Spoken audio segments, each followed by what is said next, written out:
जुहाल, जुहाल तुम अभी तक सो रही हो? चलो अब जल्दी उठो भाई।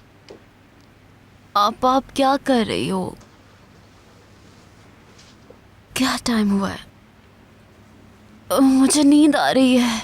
सुनो क्या कह रही हूँ, जल्दी से उठो। बताओ रात क्या हुआ था सुहाल? क्या हुआ था? तुम कह रही थी ना यमान के साथ काम करोगी, उसका क्या हुआ? कुछ भी नहीं हुआ। क्यों नहीं? क्योंकि वो काम नहीं करना चाहता था और किसी गहरी सोच में गुम था। मैं जानती हूँ उसके जहन में क्या कुछ चल रहा है। आहें मत भरो, तुम्हें तो भरोसा था यमान के साथ काम करना इतना आसान नहीं जितना तुमने समझ लिया था। यूसुफ के जरिए तुम्हें उस तक पहुंचना होगा, मगर तुमने क्या किया? तर्जुमान वाला काम और दूसरी बेकार चीजें। उसके बाद क्या हुआ? वो शिप चला भी गया। आपा जान, आप बातों को इस तरह से मिसकोट मत कीजिए। क्या आप भी ये कहोगी कि यमान उस लड़की से मोहब्बत करने लगा है? अगर करता भी नहीं है तो करने लग जाएगा। जानती हो क्यों? क्योंकि वो सारा दिन उसके आसपास रहता है। क्यों?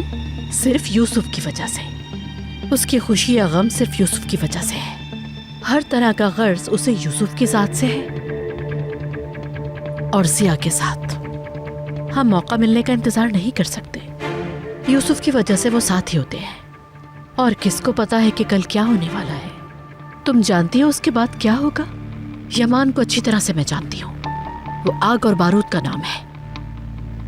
अब यमान की इस आग को भड़काने का काम तुम करोगी सुहाल, और कैसे करना है ये तुम अच्छी तरह जानती हो। ये आग तुम सिर्फ यूसुफ की मदद से भड़का सकती हो।